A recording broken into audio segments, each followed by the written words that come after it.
Gloria al Señor. Creo que se ha pasado un poco. Y más con lo que voy a compartir hoy. Doy en primer lugar las gracias a los pastores por haberme invitado y sobre todo a Dios por permitirme poder estar aquí compartiendo su palabra. Así que vamos a orar porque es la palabra de Dios, somos el pueblo de Dios, todo es por Dios, para Dios y por Dios. Así que vamos a orar. Oh Dios, te doy muchas gracias por poder estar en esta mañana en este lugar. Gracias por poder traer tu palabra, porque no soy digno, Señor. Gracias, Padre, por haberme hecho digno a través de la sangre de Jesucristo, Señor. Y te pido, Padre, que en esta mañana tu palabra pueda realizar la obra para la cual tú la envías. Te pido que tú me ayudes a expresar aquello que tú quieres que comparta con tu pueblo, Señor. Gracias por todo, en el nombre de Jesús. Amén. Quiero empezar diciendo que asumo que habrá cristianos que no estén de acuerdo con algunas de las cosas que voy a compartir. Pero es que hoy no voy a hablar de teorías que, habiéndome criado en un hogar cristiano, conozco desde mi infancia, sino que quiero hablar desde la experiencia práctica, real y personal que llevo viviendo a lo largo de todos los años en los que estoy siguiendo al Señor. Digo que seguramente habrá cristianos que no estén de acuerdo conmigo porque serán más espirituales que yo, y no lo digo con ironía ni con sorna, sino con toda la sinceridad del mundo, porque cuantos más años pasan, más me doy cuenta de lo lejos que estoy de alcanzar no solo los estándares bíblicos, sino también los estándares alcanzados por los cristianos de los primeros siglos y de muchos cristianos que viven actualmente su cristianismo en condiciones mucho más precarias que yo. Con frecuencia ocurre lo que le ha pasado esta mañana a Juan Antonio. Y es que tendemos a idealizar y espiritualizar a la persona que sube aquí a compartir, sobre todo como es mi caso, que soy de fuera de la iglesia. A los que los veis todos los días ya no los idealizáis porque conocéis sus defectos. Pero los míos, pues no los conocéis y siempre hay una tendencia a ponerlos sin darnos cuenta en un pedestal. Por lo que hoy quiero desmontar un poco la posible idea que tengáis de que soy una persona espiritual. Y espero que me bajéis del pedestal. Creo que con demasiada frecuencia, y no lo digo por nadie en particular, bueno, en realidad sí lo digo por alguien en particular, lo digo por mí. Con demasiada frecuencia subimos al púlpito para hablar bonitas palabras, bonitas teorías que leemos con facilidad en la Biblia y que nos hacen parecer muy espirituales, pero que luego en la realidad, en nuestro diario vivir, no somos capaces de cumplir, o lo que es peor, a veces no queremos ni siquiera intentarlo. Quiero preguntarte, ¿somos hipócritas por eso? Creo que depende de la actitud con que lo hagamos. Si son palabras que Dios nos está hablando a nosotros y estamos luchando por incorporarlas a nuestra vida, aunque no lo hayamos conseguido todavía, no es hipocresía. Es lo que Dios nos está hablando a nosotros y queremos compartirlo. Pero cuando son palabras que comparto como si yo ya las estuviera viviendo para parecer espiritual, cuando en la realidad, en mi diario vivir, no estoy ni siquiera intentando vivirlas, es pura hipocresía. Es lo que hacían los fariseos de tiempos de Jesús, poner cargas en los demás que ellos ni con un dedo querían moverlas. Así que hoy me he propuesto no parecer espiritual ante vosotros y hablaros con el corazón en la mano. Porque quizás haya hermanos que estén desanimados porque se encuentran en situaciones parecidas a las que yo me he encontrado a lo largo de mi vida y se sienten frustrados por no alcanzar los estándares bíblicos. Pero quiero advertir también antes de empezar, o aunque ya he empezado, pero quiero advertir que con el mensaje de hoy no trato de animar a nadie a quedarse estancado en la autocomplacencia, ni pretendo animar a nadie a encontrar la excusa perfecta para no vivir conforme a los estándares bíblicos, sino que mi intención es animar a los que están en la lucha por crecer, por avanzar en el reino de Dios y que todavía no han alcanzado ciertos estándares, a que no se rindan, que sigan adelante luchando, porque yo, después de tantos años, no he llegado a la meta, yo sigo luchando. Lo que quiero compartir en esta mañana es que hay versículos que después de tantos años de cristiano no soy capaz de cumplir, no soy capaz de asimilarlos en mi vida. Cuando me encuentro con estos versículos, toda imagen o toda pretensión de espiritualidad se me viene abajo, porque después de tantos años de cristiano, todavía estoy lejos de poder incorporarlos a mi vida. Y a veces me produce frustración al darme cuenta de que por más años que han pasado, sigo siendo incapaz de vivirlos. Os digo de verdad que menos mal que mi salvación no depende de mi esfuerzo o de mi progreso en los caminos del Señor, sino que depende de lo que el Señor ya hizo en la cruz por mí. Si no fuera por eso, os puedo asegurar que me iría de cabeza al infierno, aunque he vivido una vida, entre comillas, de buena persona. A ojos de la sociedad, soy una buena persona. No robo, no mato, no me voy con mujeres, no bebo, pero eso no me hace buena persona delante de Dios. Dice Dios a través del profeta Isaías que nuestras justicias o nuestras mejores obras son como trapos de inmundicia delante de Dios.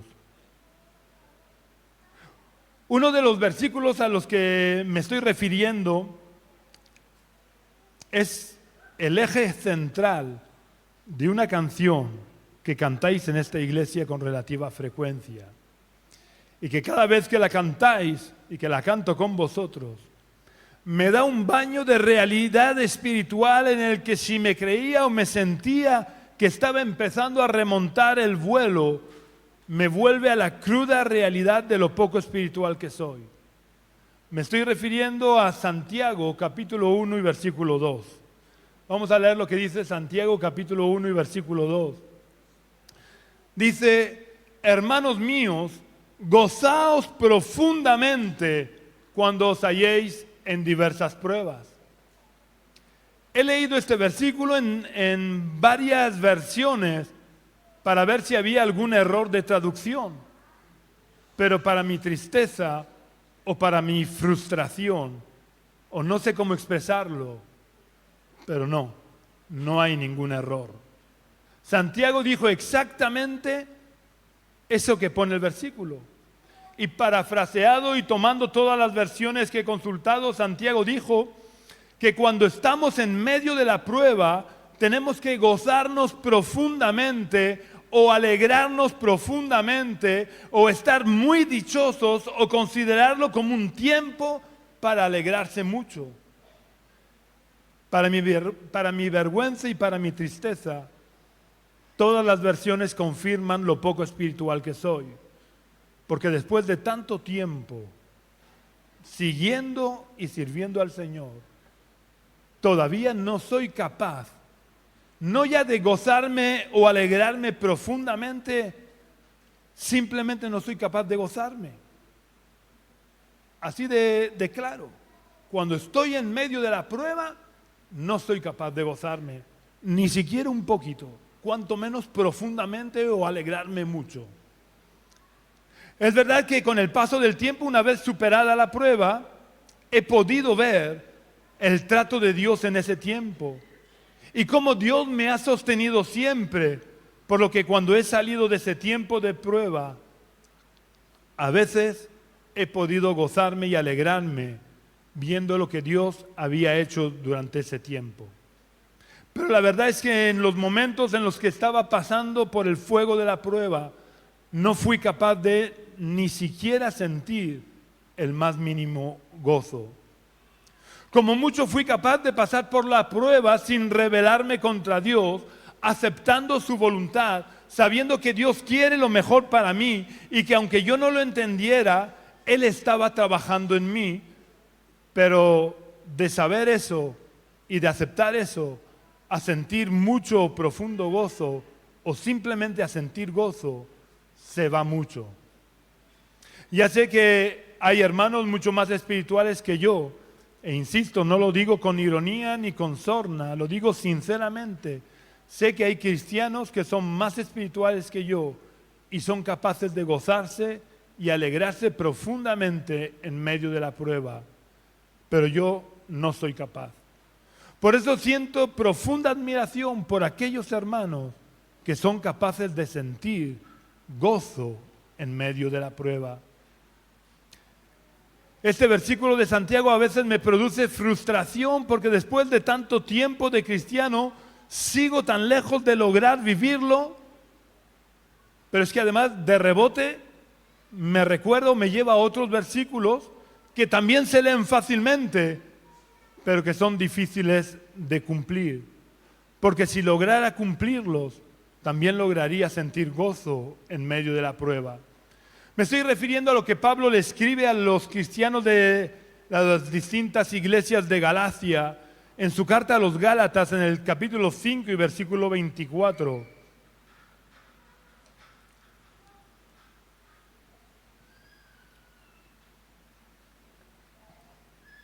Pablo les dice a los Gálatas, capítulo 5, versículo 24, pero los que son de Cristo han crucificado la carne con sus pasiones y deseos.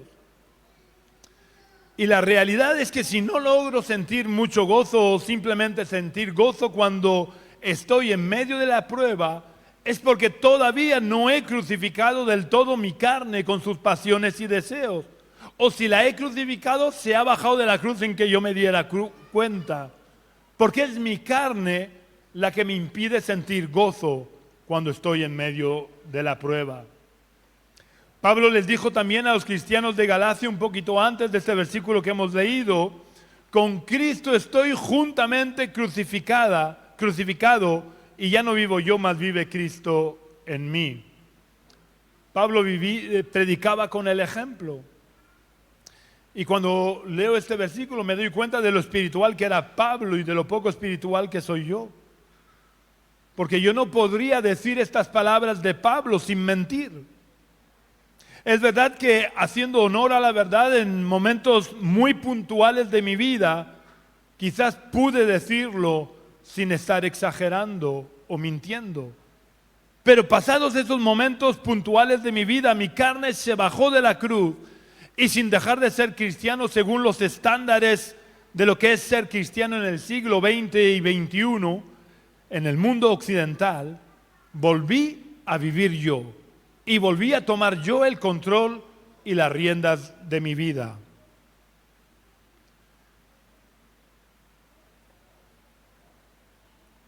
Otra muestra de que no soy una persona espiritual, como algunos podéis pensar, es que en muchas ocasiones, cuando he estado en medio de la prueba, en vez de sentir el más mínimo gozo, he sentido dolor y tristeza. Y eso me lleva a preguntarme a mí mismo, ¿cómo es posible que sientas dolor y tristeza en medio de la prueba cuando Santiago dice que debes de sentir profundo gozo? Y la respuesta a esa pregunta me lleva a una conclusión clara, y es la que acabo de decir, que no soy espiritual. O por lo menos no soy todo lo espiritual que debería de ser, teniendo en cuenta que llevo más de 40 años convertido y un montón de años sirviendo al Señor. Otra muestra de mi falta de espiritualidad es que en medio de esas pruebas en las que he sentido dolor y tristeza, cuando me han recordado con la mejor de las intenciones posibles, algunos pasajes bíblicos, en vez de animarme, a veces me han producido más dolor, o por lo menos me han producido mayor frustración. Por ejemplo, cuando se ha levantado una tormenta en mi vida y ha venido un hermano y con la mejor de las intenciones me ha recordado que a los que amamos a Dios todas las cosas nos ayudan a bien. Aunque este versículo a alguien le pueda hacer bien, incluso a mí mismo me ha podido hacer bien en otras circunstancias, en esas circunstancias lo que ha hecho ha sido aumentar mi sentimiento de frustración. Eso se debe a que cuando estoy en medio del fuego de la prueba, con demasiada frecuencia, no soy capaz de ver en qué me puede ayudar esa prueba. Muchas veces por mi falta de espiritualidad solo soy capaz de ver las llamas de fuego a mi alrededor y no ver qué es lo que Dios está haciendo en mí. Ya digo que cuando he salido del fuego de esa prueba he podido ver el trato de Dios y he podido darle las gracias a Dios por haber estado conmigo en medio del fuego y por haber evitado que la llama ardiera en mí. Pero siendo sincero, como quiero ser en esta mañana, mientras estuve rodeado de llamas, en muchas ocasiones no me pude gozar y mucho menos gozar profundamente por estar en medio del fuego al que Dios me había llevado. Porque muchas veces, o la mayoría de las veces, el fuego de la prueba no es Satanás el que nos lleva, es Dios. O son mis propias debilidades. Pero, ¿quién llevó al pueblo de Israel al desierto? ¿Quién lo hizo atravesar un desierto lleno de serpientes y escorpiones? Llenos de peligros, de dificultades, a un desierto en el que no había agua, en el que no había alimentos. ¿Quién lo llevó al desierto? Fue Dios. ¿Para qué? Para probar lo que había en su corazón. Pero en ese momento, ¿qué es lo que ocurrió en el pueblo de Israel? Con frecuencia se rebelaron contra Dios. Y Dios muchas veces es el que nos lleva a pasar por el fuego de la prueba para ver lo que hay en nuestro corazón. Hay hermanos que dicen que cuando estamos en medio del fuego de la prueba no debemos de preguntarle a Dios por qué, sino para qué. Y aunque esto puede ser lo correcto, como lo de gozarse profundamente en medio de la prueba, no siempre es fácil de cumplir. Yo puedo confesar en esta mañana que en varias ocasiones a lo largo de mi vida le he preguntado a Dios por qué y no para qué.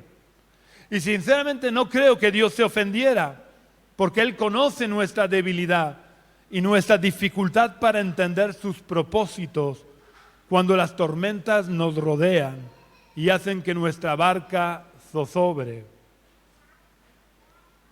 Cuando se levantó la tormenta en el mar de Galilea, Pedro, Juan y los demás apóstoles no se pusieron a cantar alabanzas al Señor ni a darle las gracias por esa tormenta, sino que despertaron con temor a Jesús.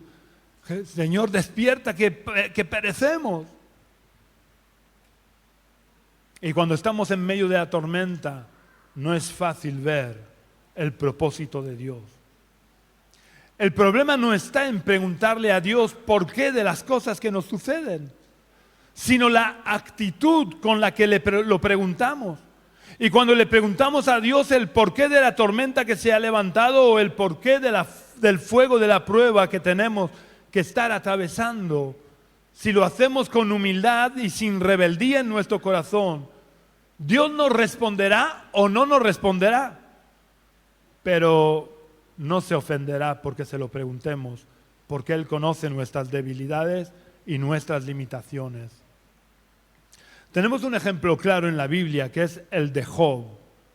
Job no sintió gozo y mucho menos profundo gozo por el fuego de la prueba que estaba teniendo que atravesar y que no solo le había quemado sus posesiones, sino que le había quemado el alma al perder a sus hijos y el perder el apoyo de su esposa en medio del dolor y no del gozo. Y fue en medio del dolor que él sentía cuando en varias ocasiones, si leemos todos sus discursos o sus respuestas a sus amigos, en varias ocasiones él le preguntó por qué a Dios.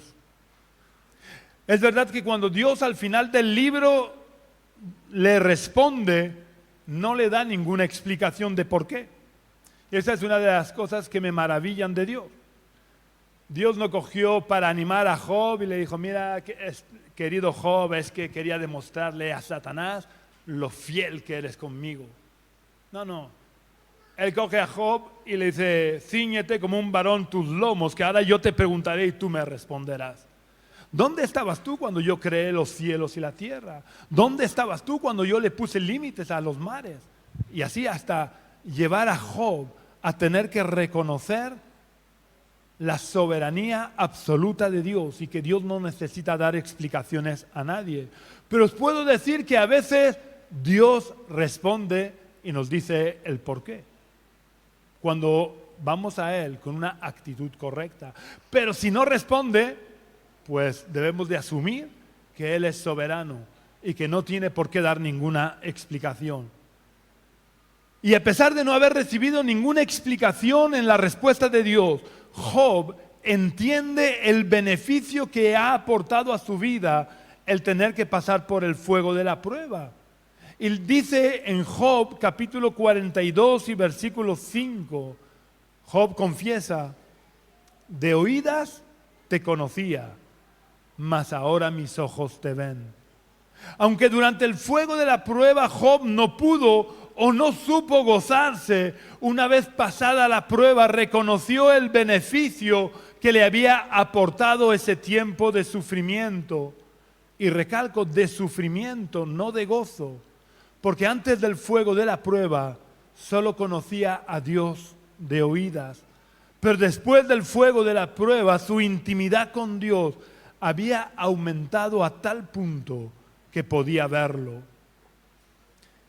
Quizás podéis pensar que he tomado un ejemplo del Antiguo Testamento para intentar justificar mi falta de espiritualidad al no poder gozarme cuando estoy en medio de la prueba. Pero si estudiamos detenidamente la vida de Pablo, podremos darnos cuenta que Pablo no siempre pudo gozarse, y menos gozarse profundamente cuando estaba en medio del fuego de la prueba. He tomado como ejemplo dos momentos de la vida de Pablo para que nos demos cuenta de que aunque él fue capaz de cantar después de haber sido azotado y encarcelado con Silas en Filipos, a pesar de que en esa ocasión sí pudo cantar y alegrarse, en otras ocasiones no fue capaz de gozarse en medio del fuego de la prueba. El primer ejemplo que he tomado lo encontramos en la segunda carta que le escribió a la iglesia de Corinto, en el capítulo 12, versículos 7 y 8.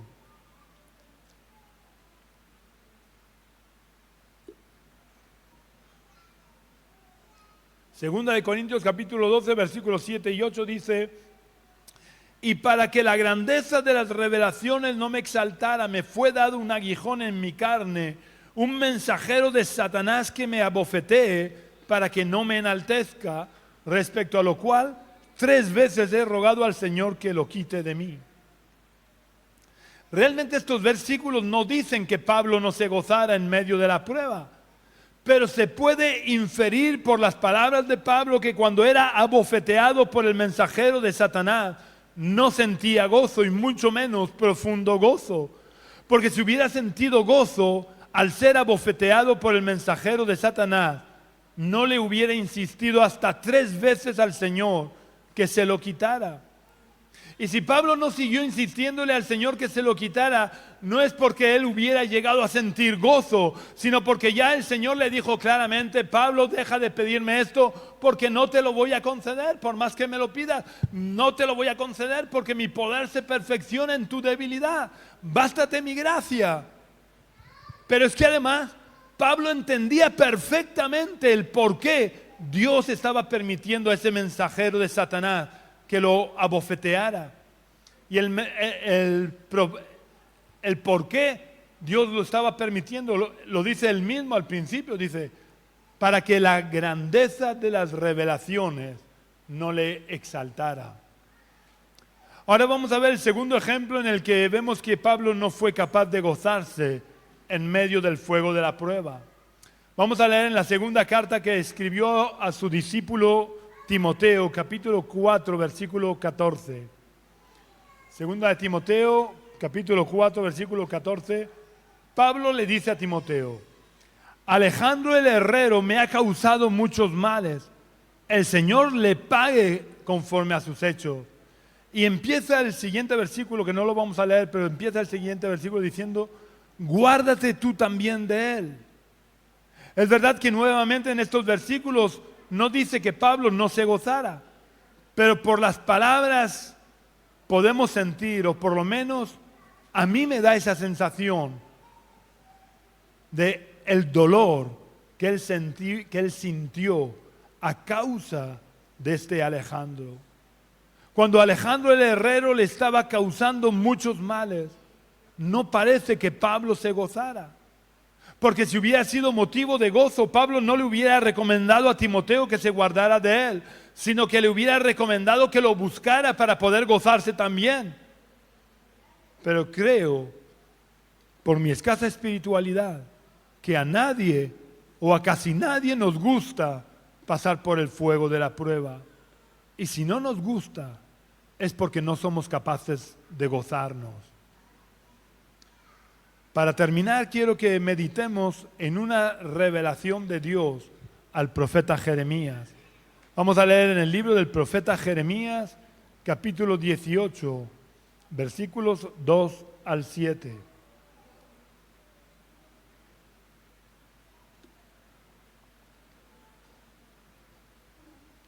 Jeremías capítulo 18, versículos 2 al 7 dice: levántate y desciende a casa del alfarero y allí te haré oír mis palabras. Descendí a casa del alfarero y hallé que él estaba trabajando en el torno y la vasija de barro que él hacía se echó a perder en sus manos, pero él volvió a hacer otra vasija según le pareció mejor hacerla. Entonces vino a mí palabra de Jehová diciendo: ¿no podré yo hacer con vosotros como este alfarero, casa de Israel? Dice Jehová. Como el barro en manos del alfarero, así sois vosotros en mis manos, casa de Israel. Dado que el barro representaba a la casa de Israel, vamos a personificar al barro y vamos a atribuirle sentimientos humanos. ¿No pensáis que el proceso de modelado del barro no le causaría dolor al barro? Yo creo que sí. Le causaría dolor porque el alfarero tiene que apretarlo en alguna zona, tiene que estirar otras, y mientras lo hace girar le va clavando los dedos o alguna herramienta. Pero sobre todo, lo que más dolor le causaría es si una vez que está casi terminada la vasija, cuando ya el barro pensaba que estaba superado el dolor del proceso, la vasija se echa a perder y el alfarero tiene que volver a iniciar el proceso del modelado. ¿No creéis que eso le causaría dolor al barro en vez de gozo, teniendo en cuenta que el barro no es capaz de ver el producto final antes que el alfarero haya terminado su trabajo? Es verdad que después de haber pasado por las manos del alfarero, después de haber experimentado el trato de Dios, el barro se había convertido en una vasija de honra. Pero hasta llegar a ese punto es difícil gozarse, porque el trato de Dios la mayoría de las veces produce dolor. Como el enfermero tiene que causar dolor cuando cura una herida para desinfectarla bien. Y Dios quiere que seamos sanos. Dios quiere que seamos vasijas para honra. A todos los que sois tan espirituales como para gozaros profundamente en medio de la prueba, tenéis mi más sincera admiración. Y a todos los demás, quiero deciros que no sois los únicos, que no sois los únicos que no sois capaces de gozaros en medio de la prueba. pero perseverad en el camino, porque después de la tormenta viene la calma. Después del fuego de la prueba habrás salido purificado como el oro. Después de haber atravesado el río de la prueba estarás más limpio, y después del proceso del modelado serás una vasija para honra. Si hoy te encuentras en medio del fuego de la prueba y sientes que no te puedes gozar, no desmayes, ni te sientas frustrado, ni renuncies, ni te vuelvas atrás. Porque como dijo David, aunque andemos en valle de sombra de muerte, Dios camina a nuestro lado. Y aunque a veces no seamos capaces de verlo ni de sentirlo, Él camina a nuestro lado para que no nos perdamos, para fortalecernos cuando ya no nos queden fuerzas, para sostenernos cuando tropecemos y para guiarnos hasta la salida del valle de sombra de muerte. Mientras estaba en medio del fuego de la prueba, a veces me he preguntado por qué Dios pone estándares tan altos. Y meditando en esto he llegado a varias conclusiones. Y para no alargarme voy a citar solamente 3 de las conclusiones. La primera es que cuantos más bajos son los estándares que tenemos que alcanzar, menos esfuerzo realizamos. Como profesor he podido comprobar que si a los niños no le pones estándares altos, aunque algunos no los alcancen, en general se esforzarán más que si bajas los estándares. Aquí en España esto es el pan nuestro de cada día. Cuando yo era jovencito iba al colegio, los estándares eran bastante altos, habían algunos que repetían, pero en general todos nos esforzábamos. Como según, no me acuerdo ahora qué estudios hay para ver el nivel de fracaso escolar, estábamos entre los peores. ¿Qué hizo el gobierno de turno? Bajar los estándares. ¿Qué ha pasado? Que no ha aprobado más niños, sino que los que aprueban se esfuerzan menos. Todos en general se esfuerzan menos. Cuanto más bajos son los estándares, menos nos esforzamos. Así que Dios, que nos conoce mejor que a nosotros mismos, no baja sus estándares. Él ha puesto estándares altos para que nos esforcemos en la gracia. Por eso Pablo le dice a Timoteo, esfuérzate en la gracia. Y a lo mejor te preguntas, bueno, pero si la gracia es gracia, ¿para qué necesito esforzarme? Porque hay que esforzarse en la gracia. El camino no es ancho, sino todo lo contrario. El camino es estrecho, es difícil de caminar por él. Y si no tenemos la determinación clara de esforzarnos, acabaremos abandonando. El segundo motivo por el que Dios pone estándares tan altos es para que aprendamos a depender de Él en todo.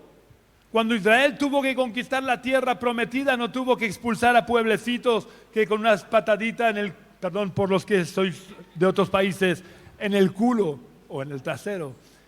Aquí en España no está feo decir esa palabra, ¿vale? Podía haber puesto pueblecitos que ¡pam!, le pegas una patadita y ya se han tenido que marchar. No.